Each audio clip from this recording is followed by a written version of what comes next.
Here's a very interesting story from Axios. It is talking about the Howard Schultz effect, is what they call it, and it speaks about the Democratic Party moving further left. And it's going to make a bit of a semantical mistake here where it's saying you have to be this liberal or the party is going more liberal, when that's not correct terminology, because liberalism is very milquetoast in and of itself. It's a very moderate left-wing ideology, and it really does not go. You can't become more liberal if you're already on the left. That's not really a thing. You're just going more left. You're not going more liberal. Okay, that doesn't make sense.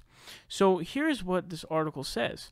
It says the rising Democratic enthusiasm for big government liberalism is forcing a trio of leading 2020 contenders to rethink jumping in, several sources tell Axios. It says Michael Bloomberg and former Virginia Governor Terry McAuliffe, each of whom were virtual locks to run, are having serious second thoughts after watching Democrats embrace Medicare for all, big tax increases, and the Green New Deal. Joe Biden, who still wants to run, is being advised to delay any plans to see how this lurch to the left plays out.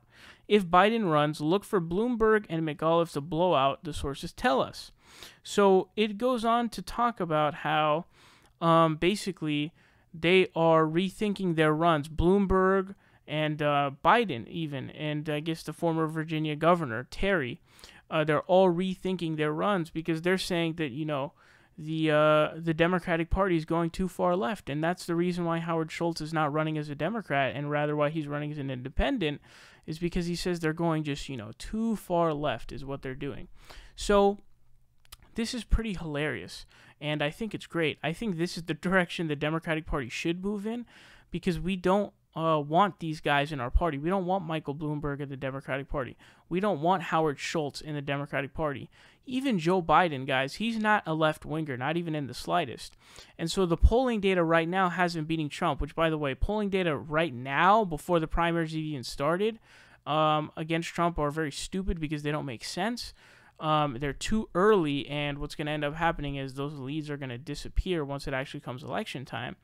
But Joe Biden has the biggest lead. But as soon as Joe Biden starts campaigning, everyone's going to realize why he's already lost twice and why he got beat down heavily in both of those elections. And it's because he just goes out and publicly bashes a big chunk of his own voter base like a moron because he's an out-of-touch geezer. And he goes out, he literally says, oh, I don't have any sympathy for millennials and shit, when it's like, dude, you boomers crashed the economy. Millennials jump in right when the crash hit. They jump into the market right when the crash hit. How are you going to go out and bash them like that when your bitch ass was the one who fucked up the economy in the first place? It doesn't make any sense. It's not rational. There's no rationale there. And it's extremely stupid because you don't just alienate a big chunk of your own electorate in your constituency. That doesn't make sense. It's electorally ridiculous, ignorant, stupid, whatever you want to call it. So Joe Biden will get hammered. Remember, I just did a story about how he made $200K giving a speech to a Republican at an event for a Republican who was a big proponent of repealing Obamacare.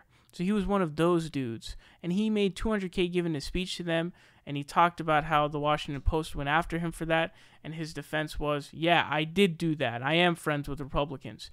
So when Biden runs, if he is to run, by the way, and there's a question as to whether or not we should have him run, because despite the fact that the numbers are going to change, the current polling data is what it says, and there could either be a threat to Sanders or it could further split the vote, benefiting Sanders. I don't know which one it's going to end up being, to be honest with you.